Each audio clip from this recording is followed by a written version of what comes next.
Hello everyone, hope all of you are doing good. तो आज का ये जो सेशन है ये एक बहुत डिटेल्ड और एक एडवांस सेशन होने वाला है। लेकिन बहुत अच्छी बात यह है कि आपको पहले से कोई नॉलेज रहना है ऐसा ज़रूरी नहीं है। आप नॉर्मल भी वैदिक न्यूमरोलॉजी का बेसिक भी अगर आप जानते हो तब भी आप इस पर्टिकुलर वीडियो को समझ पाओगे। ठीक है, तो टॉपिक क्या है मैं पहले बताता हूँ, स्किप मत करना, पूरा देखना, बहुत इंपॉर्टेंट है। टॉपिक ये है कि फ्रॉड योगास मतलब आप किसी को भी देख के ऑकल्ट के थ्रू कैसे समझोगे कि वो बंदा फ्रॉड कर सकता है कि नहीं, और ये बहुत एक्यूरेटली आप प्रेडिक्ट कर सकते हो। लेकिन इसमें एक चीज़ क्या है, मैं पहले ही बताता हूँ स्टार्ट करने से पहले, कि सिर्फ अकेला वैदिक न्यूमरोलॉजी इस चीज़ को प्रेडिक्ट नहीं कर पाता है। थियोरिटिकली कॉन्सेप्ट्स हैं कि चलो डेट ऑफ बर्थ में ये चीज़ अगर ये नंबर्स प्रेजेंट है तो बंदा फ्रॉड कर सकता है, ये थियोरिटिकली है। बहुत सारे लोगों को शायद जिसने बाहर कोर्सेज वगैरह किया होगा उनको वो थ्योरीज पता है। लेकिन मैं बार बार बताता हूँ, ये जो थ्योरी है ये एक्यूरेटली हर बार, क्या मैं बोल रहा हूँ, हर बार काम नहीं करता। ठीक है, मैं ये नहीं बोल रहा हूँ कि काम एकदम नहीं करता, हर बार नहीं करता। ठीक, तो इसको बहुत एक्यूरेटली, इसका जो एक्यूरेसी है वो कैसे इंक्रीज किया जाए उसके ऊपर बात करेंगे, और बहुत एक्यूरेट मेथड है। ठीक है, अच्छा, स्टार्ट करने से पहले मैं एक चीज़ बताता हूँ कि 18 जून से हमारा पामिस्ट्री का बैच स्टार्ट होने वाला है। ठीक है, और 22 जून से वैदिक न्यूमरोलॉजी का बैच स्टार्ट होने वाला है। दोनों ही सिंगल कोर्स है, मतलब इसको करने के बाद आपको कहीं पे भी और दूसरा कोर्स करने की ज़रूरत नहीं है, वन टाइम पेमेंट है। और इसमें आपके नोट्स, पीडीएफ्स, रिकॉर्डेड वीडियोस, वो भी लाइफ टाइम के लिए आपको प्रोवाइड किया जाएगा। और वैदिक न्यूमरोलॉजी का जो बैच रहेगा उसमें आपको दशा कैलकुलेटर भी विद इन, आई मीन जो भी फीस लिया जाएगा उसमें ही इंक्लूडेड रहेगा, उसके लिए अलग चार्जेस नहीं रहेगा, वो भी परमानेंट आपके लाइफ टाइम के लिए। ठीक है, तो जो भी लोग पामिस्ट्री और न्यूमरोलॉजी को बहुत अच्छे से सीखना चाहते हो, बहुत बढ़िया तरीके से विद कॉन्फिडेंस, आप बिल्कुल इस कोर्स को बेझिझक ज्वाइन कर सकते हो। ऊपर दिए गए नंबर पे कांटेक्ट कर लेना। ठीक है, अच्छा, ज़्यादा टाइम नहीं बचा है, कुछ दिनों ही बचे हैं, तो आप ज़रूर कांटेक्ट कर लेना। एनीवेज, तो पहला जो है फ्रॉड योगास का जो मैटर है, इसमें हम ये बात करेंगे कि कौन फ्रॉड कर सकता है। हम यहाँ पे ये नहीं बात करेंगे कि कौन किसके साथ फ्रॉड होगा, ये नहीं बात कर रहा हूँ मैं यहाँ पे। ठीक है, यहाँ पे पॉइंट जो है, टॉपिक जो है वो है कि फ्रॉड कौन कर सकता है, that is the main point. ठीक है, अब यहाँ पे पहला हम इसको कैसे करेंगे, इसके लिए अकेला न्यूमरोलॉजी सक्षम नहीं है, इसके लिए हमें पामिस्ट्री का हेल्प लेना पड़ेगा। लेकिन पामिस्ट्री का आपको प्रियर नॉलेज रहना चाहिए, ऐसा नहीं है। आप अगर बिगिनर भी हो तब भी आप समझ पाओगे। मैं बहुत ज़्यादा इसके ऊपर मेहनत किया हूँ ताकि आप जो भी लोग पामिस्ट्री को नहीं जानते हो वो भी इस पर्टिकुलर सेशन को अगर देखोगे तो समझ जाओगे। ठीक है, ओके, तो चलिए पहले आते हैं न्यूमरोलॉजी का कॉम्बिनेशन। न्यूमरोलॉजी में कुछ कॉम्बिनेशंस मैं आपको बता रहा हूँ, ये अगर डेट ऑफ बर्थ में ग्रिड में प्रेजेंट होता है तो कहीं ना कहीं न्यूमरोलॉजी के एस्पेक्ट से बता सकते हो कि बंदे का एक फ्रॉड करने का टेंडेंसीज है कहीं ना कहीं। ठीक है, लेकिन इसको कंक्लूड नहीं करना है। ठीक है, अच्छा, तो क्या है वो पहला पॉइंट, तो ये है कि पहला जो कॉम्बिनेशन है इसमें वो ये है कि उसके ग्रिड में मेल नंबर्स प्रेजेंट रहेंगे as compare to female numbers, male numbers ज़्यादा रहेंगे। तो पहला कॉम्बिनेशन क्या है, मेल नंबर्स ज़्यादा रहेंगे as compare to female numbers. अब मेल नंबर्स क्या है मैं पहले बताता हूँ। मेल नंबर्स होता है 3, 1 और 9, ये होते हैं मेल नंबर्स हमारे। और फीमेल नंबर्स होता है 6, 2 और 8, ये होते हैं हमारे फीमेल नंबर्स। तो पहला पॉइंट हमें ये देखना है कि जब भी आप कोई ग्रिड बना रहे हो, जैसे मान लो कोई भी एक एग्जाम्पल लेते हैं, जैसे ये हमारा ग्रिड है।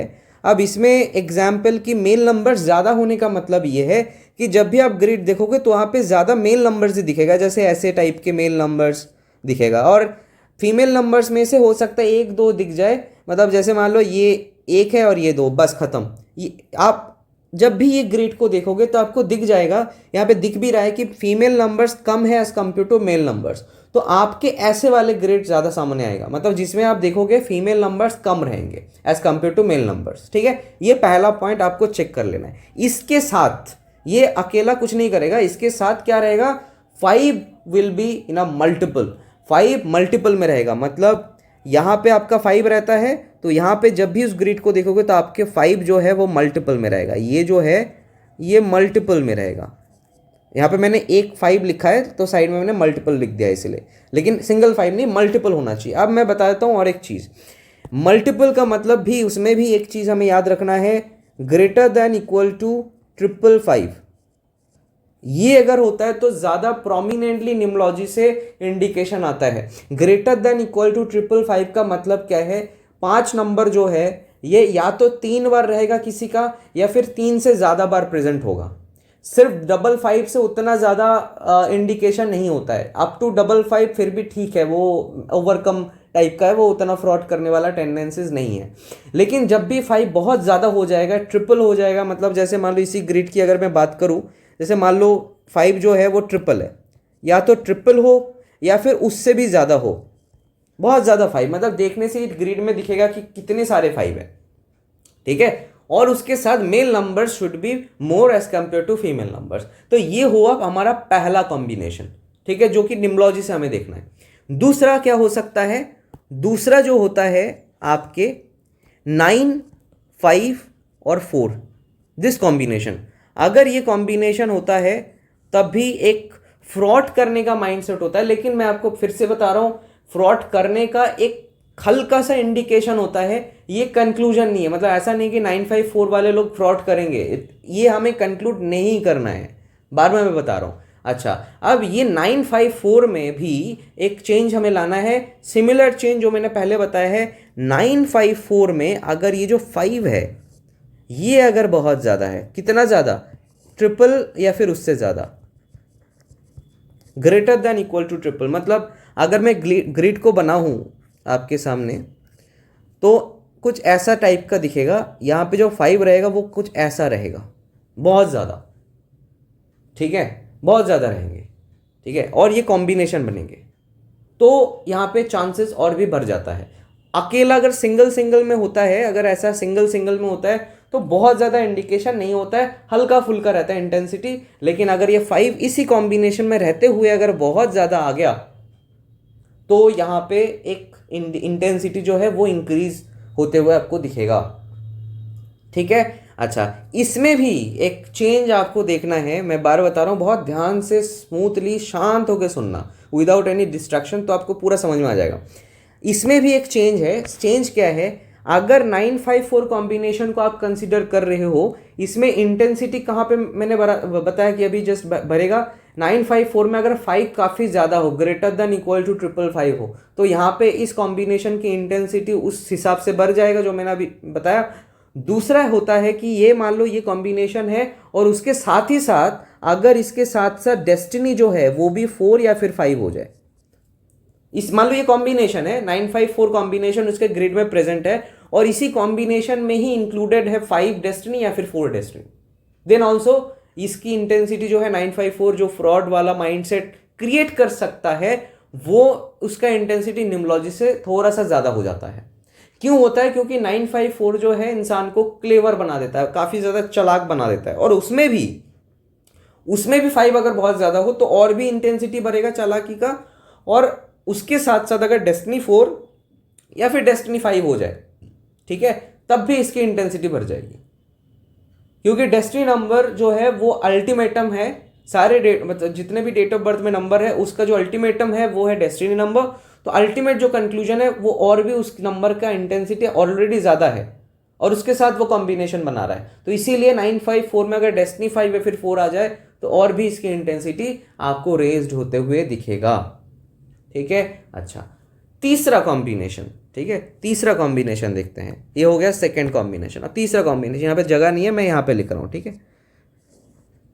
तीसरा कॉम्बिनेशन होता है हमारा 1 2 4, 1 2 4। अब ये कॉम्बिनेशन कैसा है मैं आपको बता देता हूँ कैसे होना चाहिए। अगर 1 2 4 का मतलब क्या है, जैसे मान लो अगर आपका ग्रिड है तो यहाँ पे 1 रहेगा, यहाँ पे 2 रहेगा, यहाँ पे 4 रहेगा, लेकिन इसमें कंडीशन है 1 2 4 कॉम्बिनेशन तभी हम बोलते हैं जब आपके यहाँ पे 3 और 6 और यहाँ पे 9 और 5 मिसिंग होना चाहिए। अगर मान लो कोई भी ग्रिड है जहाँ पे 3 और 6 नहीं है और 9 और 5 नहीं है और 1 2 और 4 प्रेजेंट है, तो तभी ये एक ट्रायंगल टाइप का बनेगा। अब देखोगे तो ऐसा एक ट्रायंगल टाइप का बनेगा, then we can consider this particular combination. लेकिन यहाँ पे ये जो बीच का अब क्वेश्चन कर सकते हो कि सर तो ये बीच के जो गैप्स है यहाँ पे जो 7 और 8 होना चाहिए वो कुछ यहाँ पे मायने रखेगा, तो यहाँ पे कोई मायने नहीं रखेगा। अगर 7 और 8 में से कोई भी नंबर प्रेजेंट हो, एब्सेंट हो, मैटर नहीं करता। मैटर क्या करता है, 3 और 6 और 9 और 5 एब्सेंट होना है, चारों नंबर, और उसके साथ साथ 1 to 4 प्रेजेंट होना चाहिए। तो ये 1 to 4 का कॉम्बिनेशन जो है कहलाएगा। ठीक है, ये भी इंसान को चालाक बनाता है, क्लेवर बनाता है। ठीक है, ये भी कॉम्बिनेशन इंसान को क्लेवर बनाता है। इसकी इंटेंसिटी और भी ज़्यादा रहता है अगर डेस्टिनी जो है वो 4 हो जाए। मतलब एक तो कॉम्बिनेशन 1 to 4 है, उसमें भी 4 जो है वो डेस्टिनी नंबर का है, तो इसमें भी आपका एक मतलब जो है इंटेंसिटी थोड़ा सा इसमें रेज्ड हो जाता है। लेकिन अब मैं आपको एक चीज़ बताया, तो न्यूमरोलॉजी में यही 3 कॉम्बिनेशन है जो थोड़ा सा इंसान को हल्का सा वो उस तरफ माइंडसेट थोड़ा सा ले जा सकता है। लेकिन मैं बार बार बता रहा हूँ, ये कॉम्बिनेशन देखते ही आपको कंक्लूड नहीं करना है कि बंदा फ्रॉड है, ऐसा नहीं बोलना है। ये मान के चलो, ये जो कॉम्बिनेशंस हैं इंसान को बहुत ज़्यादा चालाक बनाता है। समझो बात को। न्यूमरोलॉजी के जो ये 3 कॉम्बिनेशंस मैंने दिखाए हैं आपको, ये कॉम्बिनेशंस जो है with all the conditions that I have mentioned, ये कंडीशंस जो है ये इंसान को चालाक बनाता है। फ्रॉड कौन कर सकता है? जो बहुत ज़्यादा एक्सेसिव चालाक हो। चालाकी को नेगेटिव साइड में जब इम्प्लीमेंट किया जाता है देन वो फ्रॉड कर सकता है। तो ये इंडिकेट करता है चालाकी को। नाउ द थिंग इज, अब ये चालाकी वो पॉजिटिव वे में यूज़ करेगा कि नेगेटिव वे में यूज़ करेगा, अब ये चीज़ हमें बताता है पामिस्ट्री। ठीक है, अब let's come to palmistry now. ठीक है, ये न्यूमरोलॉजी का कॉम्बिनेशन हमारे सामने मैंने एक्सप्लेन कर दिया है, सबको आशा करता हूँ समझ में आ गया होगा। ठीक है, अच्छा, अगर कुछ कहीं पे भी आपको समझ में नहीं आ रहा है तो आप कमेंट सेक्शन में बेझिझक आप कमेंट कर सकते हो, राइट। अच्छा, इसके बाद आता है पामिस्ट्री। अब देखो पामिस्ट्री में इंटरेस्टिंग फैक्टर क्या है। तो बहुत सारे लोग, मैं पहले ही बताया, तो बहुत सारे लोग ये सोचते हैं कि पामिस्ट्री ऑनलाइन नहीं सीखा जा सकता है, पामिस्ट्री ऑनलाइन कैसे सीखेंगे। तो मैं आपको एक चीज़ बताता हूँ, आजकल के टाइम पे हमारा जो मोबाइल फ़ोन है, जो कैमरा है, बहुत ज़्यादा एडवांस हो चुका है।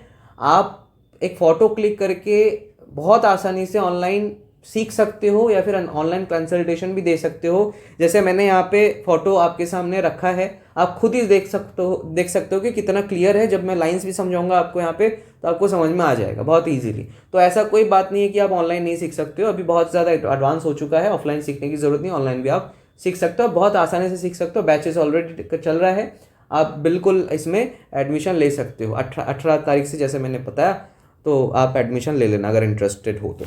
अच्छा, अब यहाँ पे पामिस्ट्री में कुछ चीज़ें आपको नोट करना है। जैसे मान लीजिए आप किसी का डेट ऑफ बर्थ देखे हो एंड उसमें आपको ये तीनों में से कोई ना कोई आपको दिखा। अगर तीनों में से कोई एक दिखा तो भी ठीक है, अगर एक से ज़्यादा दिखा तो भी आप और भी इंटेंसिटी मान लो न्यूमरोलॉजी से ज़्यादा आ रहा है, ऐसा आप सोच सकते हो। बट एनीवे, अगर मान लो आपके डेट ऑफ बर्थ में, उसके डेट ऑफ बर्थ में ये कॉम्बिनेशन या फिर ऐसे जो स्टेप्स मैंने बताया, ये कहीं ना कहीं साइन है। Now let's come to palmistry. अब उसके बाद आप उसका हाथ देखो। ठीक है, कौन सा हाथ देखना है ये भी मैं बताता हूँ। जो एक्टिव पाम होता है, एक्टिव पाम मतलब जिस हाथ से वो खाना खाता है और लिखता है।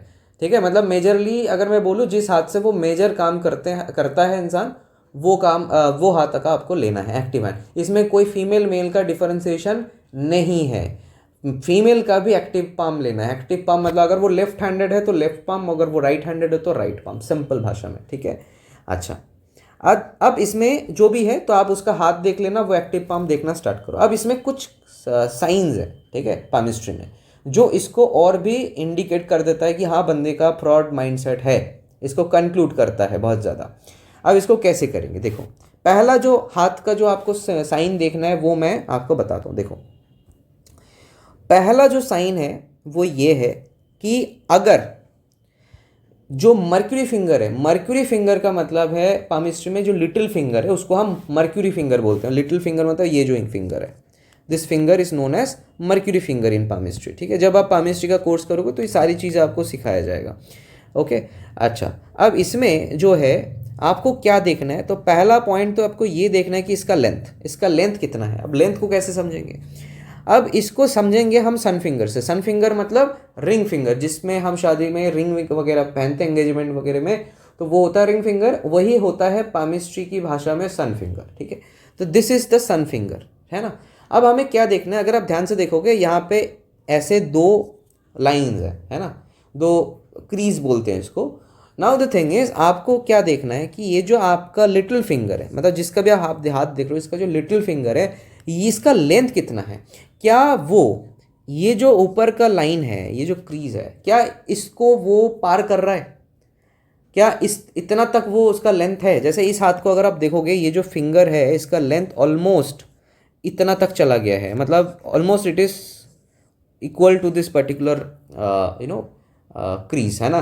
तो ये जो है हम इसको लॉन्ग मर्क्यूरी फिंगर बोलते हैं, ठीक है। लॉन्ग लॉन्ग मर्क्यूरी फिंगर, अगर मर्क्यूरी फिंगर इतना तक नहीं जाता, आप देखोगे, आप खुद का हाथ चेक करोगे तो समझ में आएगा, आप रिलेटिव वगैरह का हाथ चेक करोगे तो समझ में आ जाएगा। इतना कुछ तो एक वीडियो में एक्सप्लेन नहीं कर पाऊंगा, बट जितना ज़रूरत है मैं आपको बता देता हूँ। जैसे अगर बहुत सारे लोगों का आप उंगली, ये वाला उंगली देखोगे, वो यहाँ पे आके ख़त्म हो रहा है, मतलब इस वाले क्रीज तक वो नहीं पहुँच रहा है, बीच में कहीं पे आके रुक रहा है। जैसे इसका मैंने ड्रॉ किया तो यहाँ पे आके रुक रहा है, तो ऐसे केस में हम ये बोलते हैं कि मर्क्यूरी फिंगर छोटा है, ठीक है।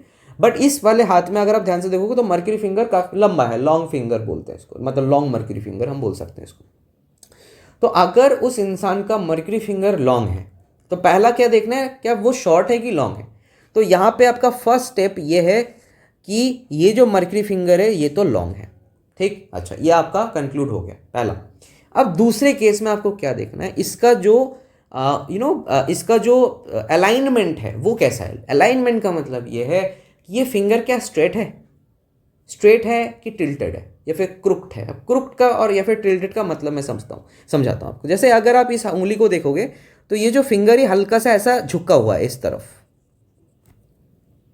दिख रहा है। किसी किसी हाथ का आप देखोगे ये जो फिंगर है ना, वो बाहर की तरफ ऐसा रहता है, हल्का सा ना बाहर की तरफ ऐसा रहता है, मतलब ऐसा टाइप का रहता है बाहर की तरफ। तो दिस इज लाइक कि ये टिल्टेड आउटवर्ड है, और इस वाले हाथ में मैं जो दिखा रहा हूँ ये टिल्टेड इनवर्ड है ना, सन फिंगर की तरफ, मतलब आपके रिंग फिंगर की तरफ, ठीक है। तो ये हो गया टिल्टेड। क्रूक्ड क्या होता है, क्रूक्ड मतलब टेढ़ा मेरा, मतलब अगर, मतलब टेढ़ा इन द सेंस आपको अजीब सा बहुत ज़्यादा टेढ़ा टाइप का दिखेगा उंगली, ठीक, मतलब कुछ ना कुछ आपको एक डिफॉर्मिटी दिखेगा इस उंगली में। मैं आपको उस आगे जाके दिखाऊंगा एक पिक्चर, तो वहाँ से थोड़ा सा आपको आइडिया लग जाएगा। तो आपको ये देखना है कि ये कितना टिल्टेड है। एक तो पहला आपको ये देखना है कि क्या ये लॉन्ग है कि शॉर्ट है। तो ये अगर लॉन्ग होता है तो आपका पहला स्टेप तो क्लियर हो गया। सेकेंड, आपको ये देखना है कि ये जो टिल्टेड है, ये टिल्टेड कितना है, हल्का सा टिल्ट है या फिर बहुत ज़्यादा टिल्ट है। अगर आपको दिख रहा है कि ये फिंगर काफ़ी ज़्यादा, मतलब ऐसा टिल्ट है कि यहाँ तक, पहला तो लंबा है और दूसरा है कि इतना टिल्टेड है, ये दूसरा है कि, एक मिनट, ये ऊपर चला गया है, दूसरा है कि इतना ये टिल्टेड दिखेगा आपको, मतलब मान लो ऐसे करके पूरा ना इसमें झुक जाएगा, घुस जाएगा, ठीक है, इसके ऊपर आ जाएगा, मतलब लाइक दैट। तो ये अगर टिल्टेड है तो ये भी आपका सेकेंड स्टेप को टिक मार्क करेगा।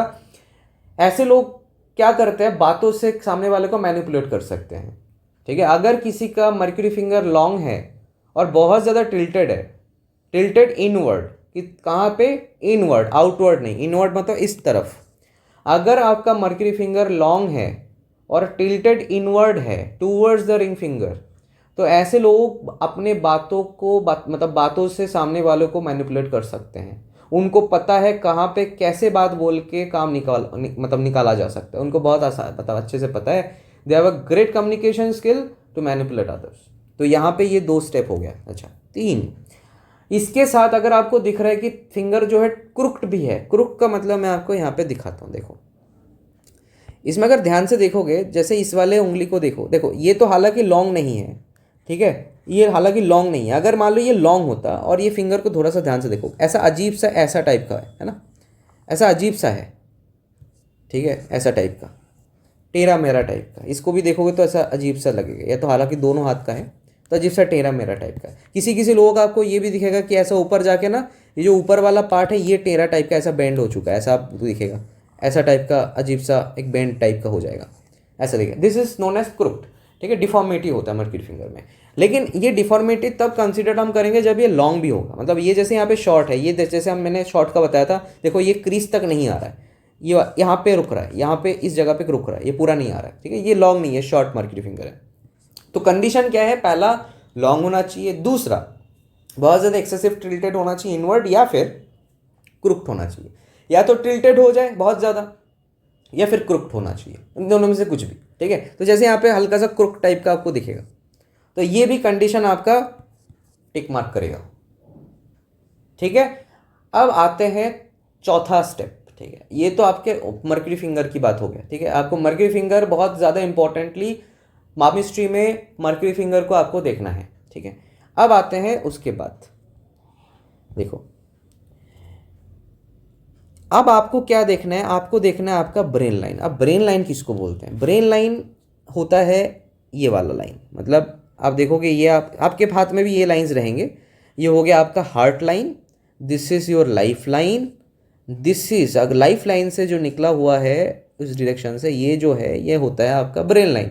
और ये जो बीच का ये जो लाइन है जो कि सैटर्न माउंट तक मतलब सैटर्न माउंट की तरफ डायरेक्शन लेके जा रहा है, अगर ध्यान से देखो ये सैटर्न माउंट है, तो ये सैटर्न माउंट, ठीक है। This is Jupiter mount, this is sun mount, this is Mercury mount, ठीक है। बाकी और भी माउंट्स हैं, अभी जो मेन चीज़ है उसके ऊपर फोकस करते हैं। तो this is fate line. Now हमारा जो मेन फोकस होगा वो ब्रेन लाइन के ऊपर होगा, मतलब ये वाला लाइन। तो यहाँ पे क्या देखना है, अगर किसी का ये जो लाइन है, अगर ये किसी का लाइन है, ये लाइन अगर इसका जो डायरेक्शन है वो मर्क्यूरी माउंट की तरफ जा रहा है, मर्क्यूरी माउंट मैंने क्या बताया, ये वाला मर्क्यूरी माउंट है। तो अगर आपको दिख रहा है कोई भी ऐसा लाइन जो यहाँ पे जैसे इस वाले हाथ में यहाँ तक जा रहा है, तो this is not in the direction of mercury mount. तो ये ऐसा होगा, काइंड ऑफ ऐसा, मतलब this direction will be upward. मतलब किसी का अगर ब्रेन लाइन ऐसा ऊपर की तरफ मूव करके जा रहा है तो this is facing towards the mercury mount. Mercury mount होता है पैसे का, ब्रेन लाइन का मतलब होता है आपका माइंड, ठीक है। ब्रेन, आप कैसे सोचते हो, ये जो ख्याल है, सोच है, ये सोच आपका कनेक्ट किस तरफ हो रहा है, मर्क्यूरी के साथ। मर्क्यूरी मीन्स पैसा, ठीक है। Mercury means business. तो उस तरफ हमेशा आपका माइंड रहेगा, माइंड उस तरफ काम करेगा, इसका मतलब ये है। अगर ये अगर नहीं भी हो, मान लो ये ब्रेन लाइन अगर इस तरफ ऐसा मूव नहीं किया है, लेकिन अगर इससे कोई भी ब्रांच निकल के मर्क्यूरी माउंट की तरफ जा रहा है, जैसे इस हाथ में, अब देखो मैटर, ये जो है ये लाइन है और यहाँ पे देखोगे एक लाइन ऐसा गया है, ठीक है। ये जो लाइन है तो ये कहाँ किस तरफ गया है, इस तरफ, इसका डायरेक्शन किस तरफ है, इस तरफ। तो ऐसे करके ये जो लाइन है ये क्या है, तो ये जो लाइन है, this line is facing towards the mercury mount. तो इसका मतलब भी सेम होता है कि ये इंसान कहीं ना कहीं दिमाग में पैसे को लेके बहुत ज़्यादा सोचता है, पैसा कैसे कमाए, बहुत ज़्यादा पैसा कैसे कमाएंगे, तो वो चीज़ ये सोचेगा। अब इसमें भी वेरिएशंस हैं, हालांकि जैसे अगर इस हाथ की बात करें तो अल्टीमेटली ये जो है ये नीचे की तरफ झुक रहा है, तो ये इमोशनल वेरिएंट को भी दिखा रहा है, और हल्का सा ऊपर की तरफ जा रहा है, तो this is also showing some money minded pattern as well. तो इसका मतलब बहुत ज़्यादा मनी माइंडेड नहीं होगा ये इंसान, बैलेंस्ड हो जाएगी। मतलब ये जो अगर नीचे जाता है, दिस इंडिकेट्स इमोशनल पर्सन, बहुत ज़्यादा इमोशनल पर्सन इंडिकेट करता है। तो इमोशंस रहता है ऐसे ऐसे लोगों के अंदर। तो लेकिन अब इमोशंस भी है और पैसा भी है, तो दोनों तरफ जा रहे हैं। तो दिस पर्सन मतलब एज आई मीन इनके अंदर दोनों माइंड भी रहेगा, मतलब इमोशंस भी रहेगा, तो एक पैसे वाला माइंड सेट भी रहेगा। तो यहाँ पे थोड़ा सा कम हो जाता है, लेकिन प्रोमिनेंटली आपको दिखेगा कि ये लाइन स्ट्रेट है, उससे एक ब्रांच निकल रहा है, तो एकदम प्रोमिनेंटली वो मनी माइंडेड वाला फैक्टर आ जाता है। या फिर ये लाइन खुद ही एकदम ऊपर की तरफ ऐसा करके जा रहा है मुंह करके, then also it shows money minded nature, ठीक है। अच्छा, तो ये हो गया, ये भी आपको देख लेना है फोर्थ स्टेप में। अब आता है फिफ्थ स्टेप। फिफ्थ स्टेप में आपको ये देखना है कि ये जो हार्ट लाइन है, अभी हमने बात किया, ये जो है ये हार्ट लाइन अभी हमने बात किया, ये ब्रेन लाइन है, ये आपका लाइफ लाइन है। अब जैसे यहाँ पे ब्रेन लाइन देखोगे तो यहाँ पे जो इस वाले हाथ में था, इस वाले हाथ में नहीं है। जैसे यहाँ पे ब्रांच ऐसा निकला हुआ है, इस वाले हाथ में ऐसा नहीं है, ये इसमें देखोगे ऐसा करके चला गया, दैट्स इट, ठीक है। हल्का सा यहाँ से एक ब्रांच निकला हुआ है, लेकिन ये स्ट्रेट जा रहा है, that is not an issue. यहाँ पे कोई ऐसा कोई ब्रांच नहीं है जो ऊपर की तरफ ऐसे करके जा रहा है ना। तो इसका मतलब ये ब्रेन लाइन तो मनी फिर मर्क्यूरी की तरफ नहीं जा रहा है, तो दैट इज़ टोटली फाइन। लेकिन इसमें हार्ट लाइन में आपको क्या देखना है, हार्ट लाइन में आपको ये देखना है कि हार्ट लाइन का लेंथ कैसा है। अगर हार्ट लाइन आपका ये जो मैंने बताया ये सैटर्न फिंगर है, ठीक है, ये जो मिडिल फिंगर हम बोलते हैं, this is known as Saturn finger in palmistry. तो सैटर्न फिंगर का ये जो माउंट है, this is Saturn finger mount, मैंने बताया था, मतलब सैटर्न माउंट। तो अगर ये जो हार्ट लाइन है, अगर आपको दिख रहा है कि यहाँ से अगर लाइन ड्रॉ करोगे बीच से, तो अगर ये इस माउंट के एरिया में आके रुक जाता है, और this is Jupiter mount. Jupiter mount का कैसे आप डिसाइड करोगे कौन सा जुपिटर माउंट है, ये जो बीच का पोर्शन है, यहाँ से एक स्ट्रेट लाइन ड्रॉ कर दो, तो इट विल डिफरेंशिएट और divide the mercury Saturn mount and the Jupiter mount, ठीक है। तो जुपिटर है, ये सैटर्न माउंट है। नाउ व्हाट विल हैपन, अगर आपका जो एरिया मतलब हार्ट लाइन है, अगर आपका इसी एरिया पे रुक जाता है, या फिर आपका इस एरिया में रुक के, जैसे इस वाले हाथ की अगर मैं बात करूँ, आप देखोगे यहाँ पे आके रुक रहा है, ये देखो यहाँ पे आके रुक रहा है, ठीक है। तो ये यहाँ पे लाइन है that is dividing the two mounts, और ये जो लाइन है ये यहाँ पे आके कहीं ना कहीं रुक जा रहा है, दो फॉर्क टाइप का होके यहाँ पे हल्का सा रुक रहा है, ठीक है। तो यहाँ पे एंड हो रहा है। तो एक तो ये हो सकता है, दूसरा ये भी हो सकता है कि ये लाइन यहाँ पे ना रुक के ऊपर की तरफ जा रहा है, सैटर्न माउंट में ऊपर की तरफ जा रहा है ऐसे करके, मतलब it is somewhere ending in the Saturn mount and it is I mean इसका दो फॉर्मेट में एंड हो सकता है, या तो स्ट्रेट होके खत्म हो जाए यहाँ पे, या फिर ये ऊपर उठ जाए ऐसे करके। अगर इनमें से कुछ भी दिख रहा है आपको, दोनों में से कुछ भी, देन ऑल्सो ये इंसान को थोड़ा सा स्वार्थी बोल सकते हो, या फिर बहुत ज़्यादा प्रैक्टिकल माइंडसेट का इंसान बोल सकते हो, मतलब इमोशंस बहुत ज़्यादा कम हो जाते हैं ऐसे केसेस में। तो अब फ्रॉड कौन करता है, अगर उसके पास इमोशनल इंटेंसिटी बहुत ज़्यादा होता है, तो ऐसे लोग फ्रॉड नॉर्मली नहीं कर पाएंगे, डरेंगे, नर्वस होंगे, थोड़ा सा अजीब लगेगा, उनको गिल्ट फील होगी। लेकिन जितना वो इमोशंस कम रहेंगे उतना ज़्यादा वो फ्रॉड कर सकता है। तो हार्ट लाइन वाला वेरिएशन आपको दोनों में से कोई ना कोई एक आपको दिखेगा। नाउ द थिंग इज, मैं आपको एक चीज़ बताता हूँ। अब जैसे मैंने हर एक जो भी ये जो 5 पॉइंट्स मैंने आपसे डिस्कस किया, ये मैंने अलग अलग हाथों में दिखाया है, लेकिन जब भी आपको फ्रॉड माइंडसेट पकड़ना है तो इनमें से एटलीस्ट 2 से 3 पॉइंट्स है ना, 2 से 3 पॉइंट्स एक ही हाथ में मिलेगा। मतलब उसका डेट ऑफ बर्थ में भी आपको यही कॉम्बिनेशन में से कोई कॉम्बिनेशन मिलेगा, तीनों में से कोई भी एक या फिर दो भी मिल सकता है, वट एवर, मतलब जितना ज़्यादा होगा उतना इंटेंसिटी बढ़ेगा, ऐसा मान के चलो।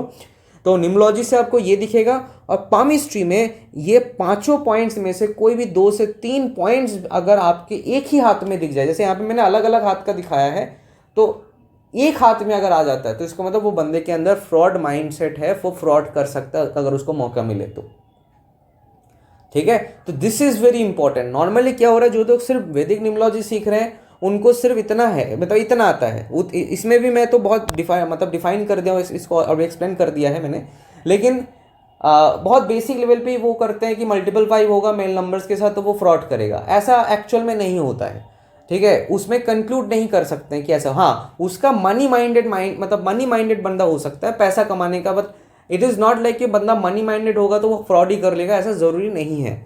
उसका हाथ का पैटर्न बताता है अल्टीमेट कि वो कितना इंटेंसिटी से कर सकता है। Palmistry always tells the intensity, ठीक है। जो भी आप न्यूमरोलॉजी में देख रहे हो उसका कितना इंटेंसिटी होगा वो पामिस्ट्री आपको बहुत अच्छे से कंक्लूड करता है, ठीक है। जैसे हमने यहाँ पे बताया, तो क्योंकि मैंने हर अलग अलग हाथों में दिखाया, तो एक हाथ में आपको ये होना चाहिए, अलग अलग हाथों में एक एक करके दिख रहे, मतलब ऐसा नहीं है कि आपको एक हाथ में सिर्फ मर्करी फिंगर टिल्टेड मिल जाए तो आप बोल दोगे तो फ्रॉड कर सकता है, ऐसा ज़रूरी नहीं है, ठीक है।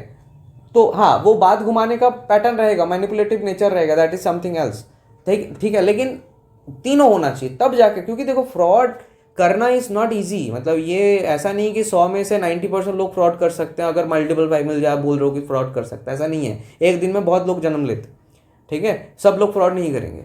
उसमें भी हमें देखना है डिफरेंशिएट करके पामिस्ट्री से उसका किसका इंटेंसिटी ज़्यादा है, दैट विल कंक्लूड, ठीक है। तो this is all about today's topic. तो आज हमने सीखा कि कैसे हम अच्छे से एक्यूरेटली एनालाइज कर सकते हैं पामिस्ट्री और न्यूमरोलॉजी को मर्ज करके कि कौन सा इंसान फ्रॉड करने वाला इंसान है। इसके देखो पामिस्ट्री में इसके अलावा भी 2-4 पॉइंट्स और भी हैं, ठीक है। एलिमेंटल पामिस्ट्री में एलिमेंट्स की बात भी है, वो मैंने यहाँ पे डिस्कस नहीं किया क्योंकि आप लोग बिगिनर हो सकता है आप लोगों में से बहुत कम लोग होंगे जो पामिस्ट्री जानते हैं। तो इसलिए जो बेसिक, जो एकदम आपको समझ में आ जाएगा देखते ही, वो पॉइंट्स मैंने डिस्कस किया है। इसके बाद भी कुछ पॉइंट्स है, जैसे एयर हैंड हो गया, फिंगरप्रिंट्स की बात हो गया, तो ये अलग चीज़ है, वो हालांकि कोर्स में कवर्ड हो जाएंगे, लेकिन वो भी पैटर्न प्ले करता है। अगर वो भी आप देखना सीख जाओगे तो और भी आपका मतलब बहुत ज़्यादा एक्यूरेसी बढ़ जाएगा। बट एनीवे, इतना ही आपके लिए बहुत काफ़ी है, आप इतना ही देख लोगे तो आपको समझ में आ जाएगा। तो मैं आपको एक चीज़ बता देता हूँ, सिर्फ न्यूमरोलॉजी से फ्रॉड करने वाला जो प्रेडिक्शंस होते हैं कि आप फ्रॉड करोगे, ये नहीं करना है, ये बहुत ज़्यादा मिसलीडिंग हो जाएगा, बहुत ज़्यादा मिसलीडिंग हो जाएगा। इनफैक्ट मैं आपको ये भी बोल सकता हूँ कि आप आज किसी से सीखे हो और उसने बता दिया कि मल्टीपल 5 अगर रहेगा विथ मेल नंबर्स तो वो फ्रॉड कर सकता है, और कल को आपके जनरेशन में ही किसी का जन्म हुआ किसी बच्चे का और उसका ऐसा ही कॉम्बिनेशन दिख रहा है, तो उसका आपके मन में उसका जो इंप्रेशन होगा वो आप खुद ही सोच लो कि कैसा हो जाएगा। हो सकता है वो ऐसा नहीं है, लेकिन आपके मन में वो सोच रहा आपका आ जाएगा नेगेटिविटी। या फिर कोई रिलेटिव आया, now the person is good, the person is not bad, उसका पामिस्ट्री में ऐसा कोई इंडिकेशन ही नहीं है, सिर्फ न्यूमरोलॉजी आ रहा है, तो न्यूमरोलॉजी आ रहा है तो वो मनी माइंडेड हो सकता है, पैसा कमाने का झोंक रह सकता है। तो आपने क्या देखा, अगर आपका ऐसा मतलब आपने ऐसा इसको सीख लिया तो आपका उस बंदे का इंप्रेशन आपके पास बहुत खराब हो जाएगा। तो ये बहुत मिसलीडिंग होता है।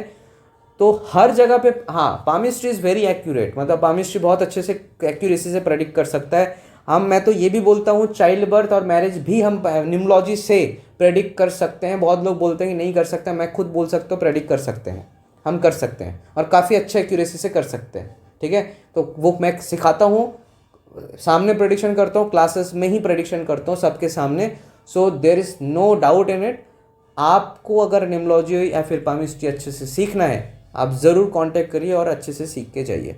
Thank you so much, hope you like this video. Description में इंस्टाग्राम लिंक है, अगर आपको पामिस्ट्री और भी अच्छे से थोड़ा सा और भी डिटेल में सीखना है और भी डिटेल्ड वीडियोस देखना है, मल्टीपल वीडियोस देखना है, तो आप इंस्टा पे मुझे फॉलो कर सकते हो। इंस्टाग्राम में मेरे पामिस्ट्री के कंटेंट्स आते हैं। ठीक है, तो thank you so much, goodbye, have a good day.